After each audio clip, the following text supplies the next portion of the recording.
But that looks to our tipping this week. I've had an absolute shocker. I'm now 4 points behind you and Dad. We're tallying up our tips for the season. It's going to be my tips, Nick's tips, and my dad's tip. The loser has to get a full body 40-year-old virgin wax. Jaden, what are the games for this week? We've kind of gone through them. There's going to be some ins and outs from each team. Let's get our tips down. So Thursday night, we've got Dolphins versus Rabbits. I've got to go with the Rabbitohs. I think coming off momentum last week, Latrell getting into a bit of a rhythm.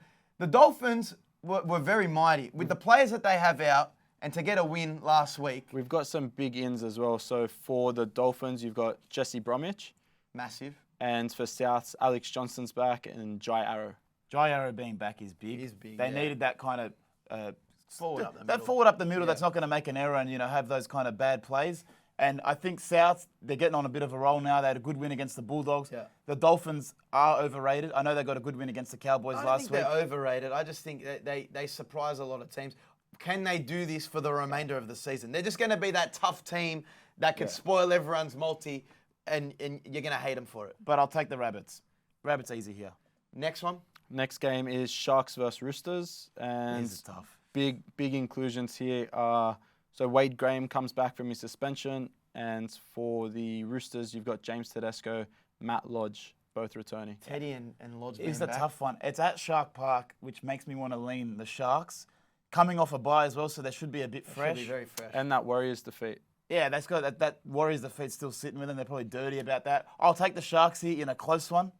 I just think the Roosters aren't there yet. They've still got, they're lackluster in the forwards. Their bench isn't where it needs to be. So I'm going to take the Roosters coming off a loss. I think, Dad's taking the Sharks here as well. He's riding Shark Park. But I just think the Roosters with Teddy back, Matt Lodge, they're going to be a bit more better in attack, I feel. And they've come out and said that they're ready. They've had a rocky start to the season. They haven't been clicking. But I think this is the game. Cronulla haven't been too convincing either. That loss to the Warriors wasn't too sharp from them. So I'm going to go the Roosters, a more experienced team.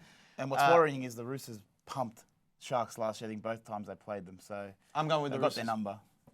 Next game, Brookie Oval. We've got Manly versus Melbourne. Big ins for Manly is your favourite Aaron Woods to make his club debut. Wow. Amy Park? No. in Okay, Brookvale. yeah, that's tough. And then for Melbourne, you've got Nick Meaney out, Munster going to fullback. They always talk up this rivalry. Now, they were abysmal on Manly defensively last week. Were abysmal on Brad Park and Ruben Garrick's side. Ruben Garrick's out of this game. I think Warbrick's going to go over for a few tries. I think Munster being at fullback will stroll over for a try. They always talk about the rivalry of this game. I'm going with Melbourne. I think it's a collective Melbourne from everyone. when Munster's playing fullback, he's top 3 fullback in the game. It's just that Ryan Pappenhausen's there, so he doesn't play fullback. So getting him to play fullback, gets his hands on the ball more, roams around the park. I just don't think Manly have the troops to beat a quality side like Melbourne, so I'll go Melbourne. Mm-hmm. Next game, we've got Warriors versus Cowboys. A weird one here. Cowboys are somehow outsiders. I don't know why. A lot of bookmakers have Warriors have the Cowboys at around $2, $1.95. I know Cowboys lost last week, but with the side they have, Nanai back, Drinkwater still playing, and weird. Tulangi back, I'm going to go Cowboys 13+. I'm going to unload on the Cowboys. I feel like, again, coming off a loss, Todd Payton's going to get up them. They want to show that they actually mean business in the and NRL. Tamare Martin and Wade Egan are out. Probably they're 9 and 6. Wade Egan's been one of the Warriors' best players. Yeah. So again, you're talking 2 out of your 3 spine players are both out. So I'm going to take the Cowboys, and I think that's a collective Cowboys. The Warriors, again, very inconsistent No, I think team. Dad's taken the Warriors. Is he? Check. I think he's put the Warriors down.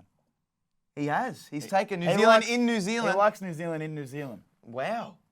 I don't back that from Richard at all. But then we've got the Knights and the Panthers. I think this is an easy one for everyone. The way that the Panthers have been playing, again, I think Jackson Hastings has been unbelievable for the Knights. He's been their leader with Kalen Ponga being out. Ponga's eyeing a round 8 return, but I don't think they're going to be able to get it done against the Panthers. The Panthers, for me, have been too good, too clinical. I'm taking the Panthers and Dylan Edwards to bag another one. Well, Garner and Liam Martin are both back. Mm-hmm. So with that happening and Jaden Bradley being out, Does it's the easiest Hoskin get a out of the bench league. spot? Is he on the bench at all? No, I'd put Garner to the bench. So Hoskins starting 12, and then you've got... They've got Oh, them no, in the you've got, extended bench. Liam Martin, Garner as extended. They'll So change they'll the lineup name it closer before. to the side. They're Yeah. going to have a bit of trouble. Tyson Frizzell's been playing some good footy. Frizzell deserves a lot of credit. I Again, was could have gonna been one put of him- player of the week. I was going to put him as my player of the week. When he plays well, they win the game. Okay. So he's one of their leaders. What's Next the game, you've got a Queensland clash in Titans versus Brisbane. Brisbane, I think easy. Coming off that loss. I think AJ Brimson's still injured, so Brisbane off a loss. Reece got Walsh, probably Kieran the Foran form. in. Yeah, I don't Kieran care. Foran is a good addition, but no, I think Brisbane will be too strong. They shouldn't have lost last week. No, Reece And- Walsh for me is probably the best player in the comp at the moment. I just love every time he touches Definitely the ball. most informed player of the comp. Even just the elusiveness of when he brings back kicks. Yeah.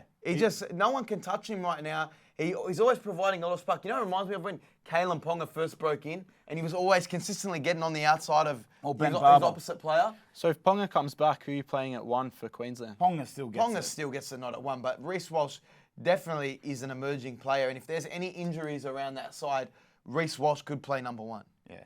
Easily. Next game, you've got Raiders versus Dragons. Raiders here with Jack White and Again, this is a tough one. I wouldn't touch it with a 10-foot pole and a multi. Jack Wyden, Joseph Tapine, and Nick Kotrick. Yeah, but it's in all back. Canberra. In Canberra. Yeah, I'm going Canberra. The Dragons want to lose. This is that made it known that they don't want Anthony Griffin there, so they're going to try and lose. Dad's taking the Dragons here. I don't know why. I think they're losing a key forward as well from last week with that high shot. The Dragons, so they're missing Francis Molo Frank and Smoller Ravalawa. gone. Ravalava's So out. I don't think they're going to be able to get it Their done in only Canberra. try scorer, yeah. Last game of the round, you've got Para and Bulldogs. So there's some big ins for both teams. So Junior Paolo back, Wonga Blake, and then for Dogs, you've got Jaden Ockenbar back, Ray Fatalana Mariner, Pangai Jr., and Kikau. Look, some big additions for the Bulldogs in there. I don't see them getting it done. Again, like with Junior Bolo coming back, it's going to be tough. Para, listen, as much as they weren't consistent enough against the Tigers and let them back in late, they are a quality side. They got quality players around the park. They're 9, 7, 6, and 1 are just stronger. They're going to win. It's going to be a good clash for Reid Marnie going up against his former club. I forgot about that. But I just think Para are going to be too convincing for him. It'll be a good gauge to see where the Bulldogs are at with a half-decent forward pack. We'll go to that game. We'll go to that We'll go game to and that game. cover it around the ground. I just don't think Bulldogs have the tries in them to beat Para. No. Para are due for a good game as well. They actually have to play well at least once this season, but beyond that game against Penrith. And I don't know. I feel like Mitch Moses has been playing well, but just hasn't really. I don't know. They just haven't put their foot down on the gas pedal yet to actually start steamrolling teams. And this is the game to do it. Well, that's a resounding Para from everyone else. The West Tigers have the bye. I think they're going to be struggling against them. I guess we'll wait and see. You don't get 2 points for the bye anymore. Nah, not at all. So they're still going to be on 0 points. Yeah, that is rough. That is rough. But check out our bets this week. Our tips and our picks will be online at Jon-Bernard K and at Picklebet on Instagram as well. So keep an eye out for our tips and our multis this week.